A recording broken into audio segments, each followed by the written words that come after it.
അപ്പോൾ നമ്മുടെ fire and rescue ഡിപ്പാർട്ട്മെന്റിലേക്ക് woman fire and rescue officer തസ്തികയിലേക്കുള്ള റിക്രൂട്ട്മെന്റ് മുൻപ് ക്ഷണിച്ചിട്ടുണ്ടായിരുന്നു. സോ അതിന് അപേക്ഷ സമർപ്പിച്ച ഉദ്യോഗാർത്ഥികൾ കാറ്റഗറി നമ്പർ 287/2023 ആണ്. അപ്പോൾ അതിന് അപേക്ഷ സമർപ്പിച്ചിട്ടുള്ള ഉദ്യോഗാർത്ഥികളുടെ ലിസ്റ്റ് കാസർഗോഡിൻ്റെയാണ് ഇവിടെ നിങ്ങൾക്ക് കാണാൻ സാധിക്കും. അപ്പോൾ അതിൻ്റെ ലിസ്റ്റ് ഇവിടെ നിലവിൽ പ്രസിദ്ധീകരിച്ചിട്ടുണ്ട്. ഇതൊരു സ്പെഷ്യൽ നോട്ടിഫിക്കേഷൻ ആയിരുന്നു. ഷെഡ്യൂൾഡ് കാസ്റ്റിനായിരുന്നു ഇതിന് അപേക്ഷിക്കാൻ സാധിക്കുന്നത്. സോ ഇതിൻ്റെ പരീക്ഷ നടന്നിട്ടുള്ളത് 10/2/2024 അപ്പോൾ അതിൻ്റെ റിസൾട്ട് ഇവിടെ റിലീസ് ചെയ്തതായിട്ട് നിങ്ങൾക്ക് കാണാൻ സാധിക്കുന്നതാണ്. ഷോർട്ട് ലിസ്റ്റ് ആണ്. ഷോർട്ട് ലിസ്റ്റിൽ 50 പേരാണ് മൊത്തത്തിൽ ഉൾപ്പെട്ടിട്ടുള്ളത്.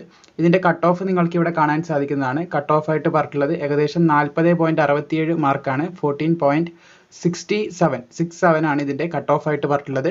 അപ്പോൾ ഇത്രയും മാർക്ക് അല്ലെങ്കിൽ ഇതിൻ്റെ മുകളിലുള്ളവർ ഈ ഒരു ലിസ്റ്റിൽ ഉൾപ്പെട്ടിട്ടുണ്ട്. ഈ ലിസ്റ്റ് ഡൗൺലോഡ് ചെയ്യാനുള്ള ലിങ്ക് നേരത്തെ ഡിസ്ക്രിപ്ഷനിൽ നമ്മുടെ ടെലിഗ്രാം ചാനലിൻ്റെ ലിങ്ക് കൊടുത്തിട്ടുണ്ടാവും. അപ്പോൾ അതിൽ കയറിയാൽ നിങ്ങൾക്ക് ഈ ലിസ്റ്റ് ഡൗൺലോഡ് ചെയ്തെടുക്കാൻ സാധിക്കുന്നതാണ്. കാറ്റഗറി നമ്പർ പ്രത്യേകം ശ്രദ്ധിച്ചിരിക്കുക, 287/2023 ആണ്.